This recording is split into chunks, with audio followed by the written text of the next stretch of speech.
তো বিষয়টা হচ্ছে এই যে আমরা যদি এই যে তাসলিমা শব্দটা আর একটু বিশ্লেষণ করি, তাসলিমা শব্দটার আর একটা ছোট্ট একটা ঘটনা বলে দেব।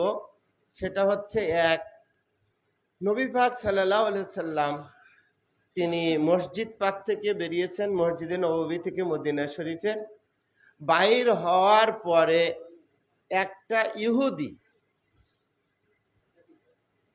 হ্যাঁ আপনারা কি শুনতে পাচ্ছেন, একটা ইহুদি এসে বলল যে আমি এই উটটা বিক্রি করব। কি করব? আমি উটটা বিক্রি করব। তো বললেন কত টাকা? এত টাকা। হুজুর কি করলেন? সাথে সাথে পকেট থেকে টাকা নিয়ে পয়সা নিয়ে ওনাকে দিয়ে দিলেন। ও টাকা নিল, উটও নিল, চলে যাচ্ছে। তখন ও বলছে এই দাঁড়াও দাঁড়াও, কি হয়েছে? তো বলছেন যে আমি তোমাকে টাকা দিলাম, তুমি আমার কাছে উট বিক্রি করলে, অথচ উট তুমি নিয়ে চলে যাচ্ছ, এ কি ধরনের কথা? তখন সেই ইহুদি বলছে আমি আপনার কাছ থেকে টাকাও নেইনি, উটও বিক্রি করিনি।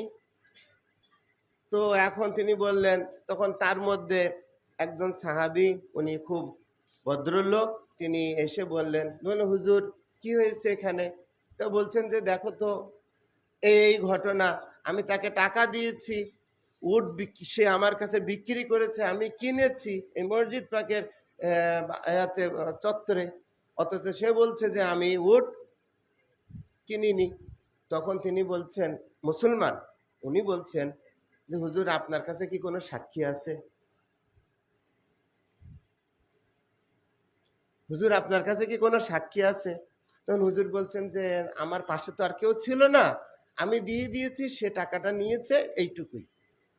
তখন বলছে তাহলে বান্দা কি করতে পারে? তো তখন আর একজন আসলেন সাহাবী, উনিও হজরত এবং রাদিয়াল্লাহু আনহু। উনি কি করলেন? হুজুরের কাছে জিজ্ঞাসা করলেন, হুজুর আপনার কাছে কি সাক্ষী আছে? তখন তিনি বললেন যে না, আমার কাছে আমি ব্যতীত আর কেউ ছিল না, সাক্ষী নাই। তো তখন আমিরুল মুমিনিন, ইমামুল মুত্তাকিন, মৌলায়ে কায়নাত, শেরে খোদা, হায়দারে কার্রার, ফাতেহে বাবে বেলায়েত, আবুল হাসনায়েন হজরতে সৈয়দনা আলী ইবনে আবু তালিব, উনি আসলেন। আসার সাথে সাথে উনি আর এসে জিজ্ঞেস করেননি, উনি হুজুরের চেহারা মুবারকের দিকে দাঁড়িয়েছিলেন। তখন হুজুর নিজেই বলছেন, দেখো তো আলী, বিষয়টা হচ্ছে এই যে এই লোকটা আমার কাছে একটা উট বিক্রি করেছে, সে আমার কাছে বলল কত টাকা, আমি বললাম এত টাকা, এই নাও, নিয়ে নিল। এখন সে বলছে যে আমি নাকি তার কাছ থেকে উট কিনিনি, আর সে আমার কাছে উট বিক্রি করেনি। তো তখন মহল্লা মুশকিল করছে, হুজুর পাক সাল্লাল্লাহু আলাইহি সাল্লামের দিকে তাকিয়ে আছেন, অন্য দিকে তাকাচ্ছেন না, ডাইনে বামে সামনে পেছনে কোনো দিকে তাকাচ্ছেন না। হুজুরের দিকে তাকালেন, হাসলেন, হেসে কি করলেন, ওনার কোমরে এরকম ধরনের তলোয়ার ছিল, তলোয়ারটা বের করে ঘুরিয়ে আবার খাপের মধ্যে রাখলেন। কিছুই করেননি, শুধু তলোয়ারটা এইভাবে, আমি দেখাতে পারছি না, এইভাবে বের করলেন, বের করে ঘুরিয়ে আবার এইভাবে রেখে দিলেন। মাঝখানে ছোট্ট একটা কাজ হয়ে গেছে। সেটা কাজটা হচ্ছে এই, ওই যে লোকটা উট বিক্রি করেছিল না, ওর দেহটা এই সাইডে পড়লো, মাথাটা হুজুর পাক সাল্লাল্লাহু আলাইহি সাল্লামের কদম পাকে পড়ে গেল। তখন ওই দুই ভদ্রলোক, এবার দেখেন আলাইহিস সালাম আর রাদিয়াল্লাহু আনহুর মধ্যে পার্থক্য দেখেন। আলাইহিস সালাম সাক্ষী তলব করে, আর আলাইহিস সালাম সাক্ষী তলব করে না। তখন ওই দুইজন বলছে, হ্যাঁ আপনি কি করলেন, বিনা সাক্ষীতে, বিনা জিজ্ঞাসাবাদে আপনি একটা জীবন্ত লোককে আপনি এভাবে কেটে ফেললেন।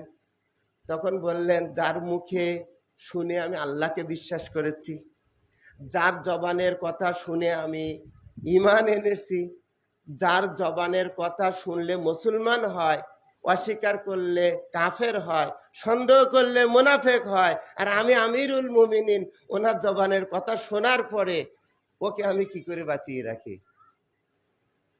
যে আমার নবীকে বলছে যে আমি তার কাছে বিক্রি করিনি, আর নবী যখন নিজেই দাঁড়িয়ে বলছেন যে আমি তার কাছে থেকে আমি উট খরিদ করেছি, তাহলে এখানে কি দাঁড়ায়? তাকে কতল করলে অবশ্যই অবশ্যই শরীয়তান জায়েজ আছে, কোনো প্রমাণের দরকার না। এটা হচ্ছে ওয়ায়ুসাল্লিমু তাসলিমা। হুজুর যা বলবেন মেনে নিতে হবে, মেনে নিলে মোমেন, অস্বীকার করলে কাফের, সন্দেহ করলে মুনাফিক। এই কারণে আমিরুল মুমিনিন মওলা মুশকিল কুশাকে ইমানের মাঝখানে রেখে বলছেন যে এই আলী ইবনে আবু তালিব হচ্ছে তোমাদের ইমামুল মুত্তাকিন, মুত্তাকিনদের ইমাম। আর কোরআন বলছে হুদাল্লিল মুত্তাকিন, কোরআন শুধুমাত্র মুত্তাকিনদের হেদায়েত করে, আর কাউকে করে না। তো হেদায়েত করবে কাকে? আলী ইবনে আবু তালিবের বেলায়েতকে যে মেনে নেবে তাদের ব্যাপারে হচ্ছে কোরআন এবং আলী, আলী আর কোরআন। হুজুর বলেছেন এই আলী কোরআনের সাথে, কোরআন আলীর সাথে তারা কখনোই পৃথক হবে না।